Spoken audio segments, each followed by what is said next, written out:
एक यतीम लड़का दिन में कुरान पढ़ने मदरसे जाता और रात को जंगल में छिपकर अल्लाह की इबादत करता। फिर एक दिन उसी जंगल के अंदर बादशाह की लाडली बेटी अपने कुछ साथियों के साथ शिकार करने गई, जहां उस यतीम लड़के ने अपना एक छोटा सा घर बना रखा था। फिर बादशाह की बेटी शिकार की भाग दौड़ में इधर उधर टहलती टहलती रास्ता भटक गई और अपने साथियों से बिछड़ गई।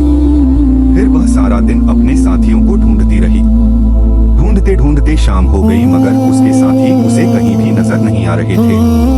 चलते चलते आखिरकार वह उस यतीम लड़के के घर के पास आ गई। उसने सोचा जाकर घर का दरवाजा खटखटाऊं, अगर अंदर कोई इंसान होगा तो शायद उससे कुछ मदद मिल सके। लड़के ने उसे अपने घर में रात गुजारने की इजाजत दे दी, लेकिन खुद को एक बहुत बड़ी आजमाइश में डाल बैठा।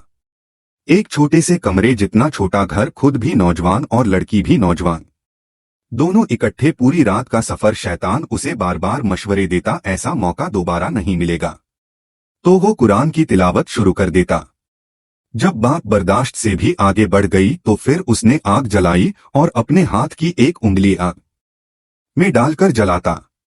जब बर्दाश्त ना होता तो कहता, अगर मुझसे यह दुनिया की आग बर्दाश्त नहीं होती तो इस लड़की के साथ गुनाह करके जहन्नुम की आग कैसे बर्दाश्त करूंगा। बादशाह हजारों सिपाहियों को लेकर जंगल में अपनी बेटी को ढूंढता रहा। सुबह बादशाह भी उस झोपड़ी के पास पहुंच गया। लड़की ने बादशाह को पूरी हकीकत बताई तो बादशाह ने कहा, बेटी तुम पूरी रात अकेली घर के अंदर इस नौजवान के साथ थी।